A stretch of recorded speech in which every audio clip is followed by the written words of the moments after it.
کہ اللہ تعالیٰ کی بارگاہ میں حضرت موسیٰ علیہ السلام نے عرض کیا تھا مالک تیرے بندے اگر تجھے ڈھونڈنا چاہیں تو کہاں ملے گا؟ تو اللہ کریم نے فرمایا جن لوگوں کے دل لوگ توڑ نہیں دیتے میں ان ٹوٹے دلوں میں ملا کرتا ہوں۔ تیرا آئینہ ہے وہ آئینہ کہ شکستہ ہو تو عزیز تر ہے نگاہ آئینہ ساز میں۔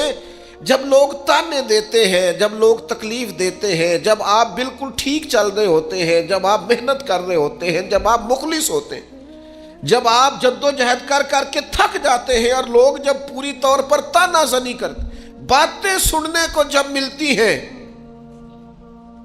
میں دیانتداری سے کہتا ہوں جب لوگ پوری طرح دل توڑ دیں پھر کوئی سجدے کا مزہ ہے، پھر کوئی دعا کی لذت ہے، پھر کوئی چسکا ہے اس کی بارگاہ میں حاضری کا، پھر کوئی تڑپ پیدا ہوتی ہے اس کیفیت میں۔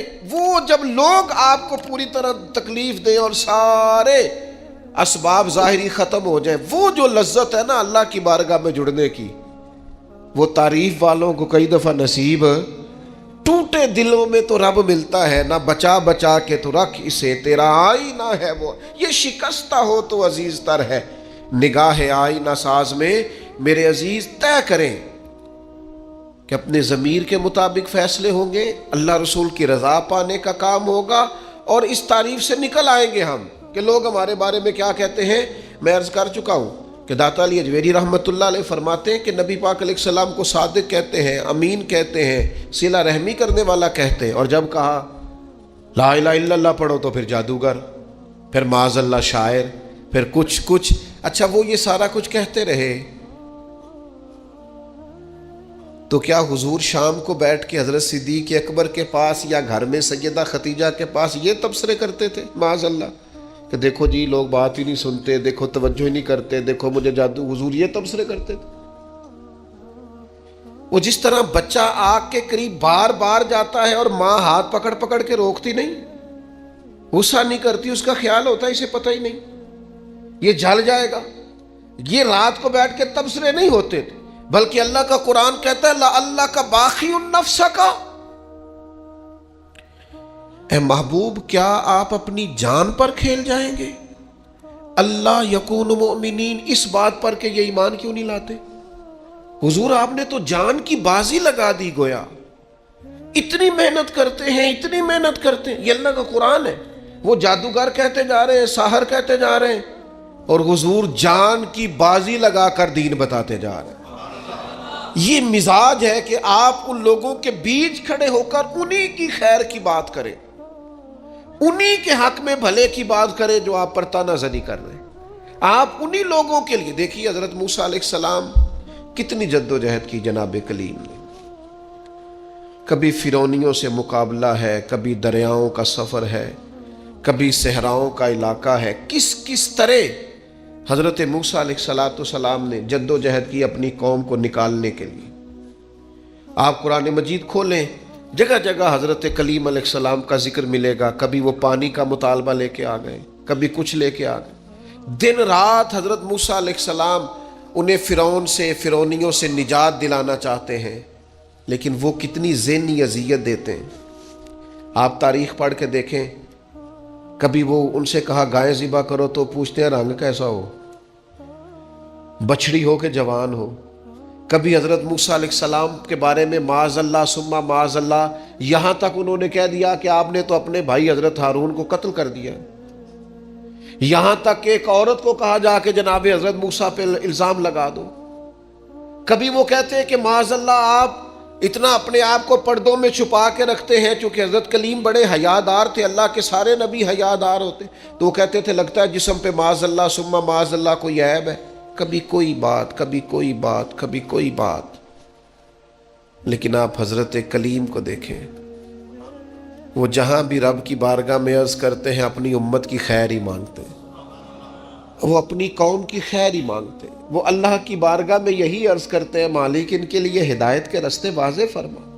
یہاں تک ان کی قوم نے کہہ دیا معاذ اللہ، یہ اللہ کا قرآن فرماتا ہے، آپ سورہ آراف پڑھ کے دیکھیے، وہ کہنے لگے اے موسیٰ ہمیں تو آپ سے پہلے بھی آپ کی وجہ سے تکلیف پہنچی معاذ اللہ، آپ کے بعد بھی آپ کی وجہ سے تکلیف پہنچی، وہ آپ کی ولادت کی خبر معروف ہوئی تو فرعون نے ہمارے بچے قتل کرانے شروع کر دیے، تو آپ کے تو آنے سے پہلے ہمیں تکلیفیں پہنچ رہی۔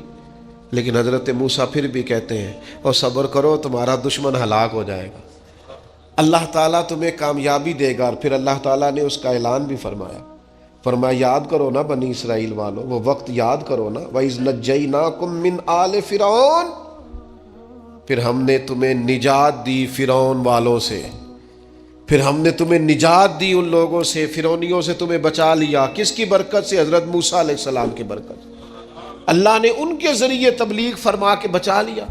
قومیں اس قدر تکلیف دیتی۔ حضرت سیدنا شعیب علیہ السلام کا ذکر ہمیں ملتا ہے سورہ ہود کے اندر۔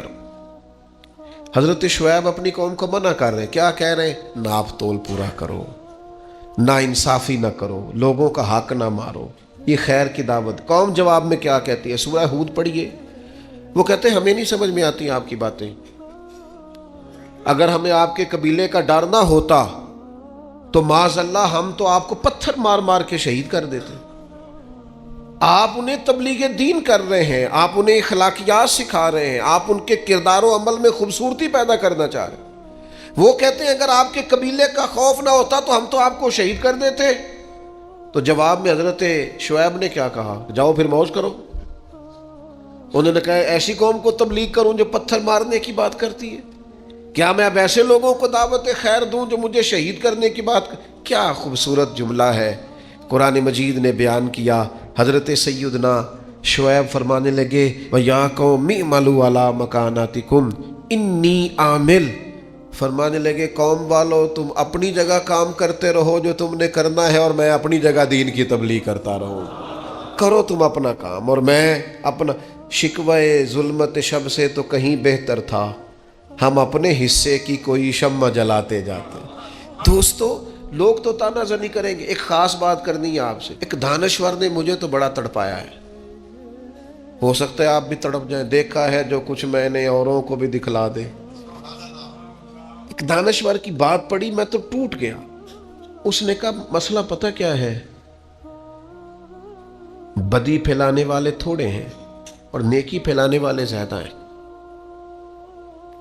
لیکن پھر بھی زمانے میں بدی کیوں زیادہ پھیل رہی ہے، نیکی کم کیوں پھیلتی ہے؟ تعداد نیکی پھیلانے والوں کی زیادہ ہے، بدی پھیلانے والوں کی کم ہے، لیکن سوسائٹی میں چلن بدی کا کیوں عام ہے؟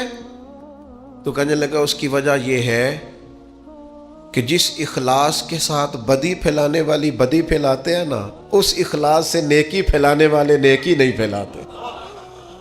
اور جتنی محنت شیطان کرتا ہے لوگوں کو گمراہ کرنے کے لیے، اتنی محنت دیندار کیوں نہیں کرتے بچانے کے لیے؟ جس تیزی کے ساتھ لوگ دین کے مخالف کوششیں کرتے ہیں، اتنی محنت کے ساتھ دیندار لوگ جدوجہد کیوں نہیں کرتے؟ کاش کبھی لوگ اتنے مخلص ہو جائیں جتنے بدی پھیلانے والے مخلص ہیں، تو انقلاب آ جائے۔